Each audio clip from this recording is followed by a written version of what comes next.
The Bible tells us that some people think that living for God will bring riches. Well, I want to talk this morning about something far more important than riches that godliness can lead us to in your morning cup of inspiration. Thanks for joining me.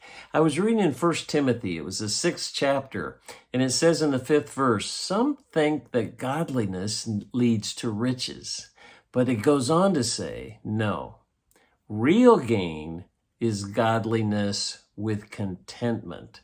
If we live for God, He will help us find contentment. That is far more important than riches, isn't it?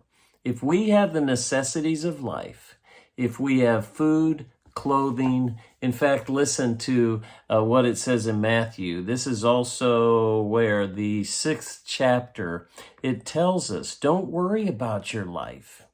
If you're wondering if I'm living for God, but I'm not getting ahead, I'm not getting rich, and your focus is on money, then you're missing the whole point. He wants to bring you contentment, but contentment comes from trusting Him and not worrying. He says, don't worry about your life, what you'll eat or drink. And it goes on to say, look at the birds of the air. They neither sow nor reap. He takes care of them. It says, why do you worry about clothing? Consider the lilies of the field, how they grow, how they toil, and they're arrayed in great glory, just like King Solomon.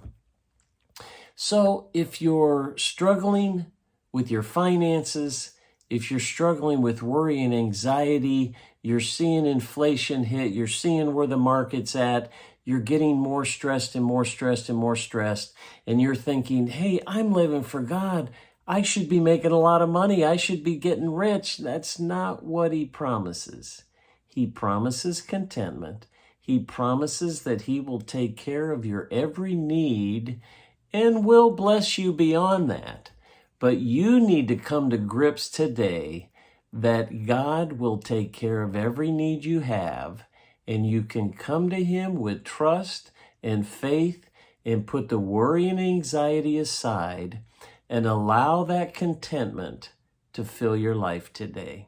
So if you're not doing that, I want to pray with you that God will turn that mindset, turn that attitude, and live that godly life that brings contentment. Father, everyone listening to this word today, God, I ask that you'd kind of shift their mindset, speak to their spirit, help them realize that you, Lord, will take care of every need they have, and you ultimately will bring contentment to their life as they live for you. We thank you for those promises in your name. Amen. Hey, thanks for joining me for that morning cup of inspiration. Let's be content today. God bless.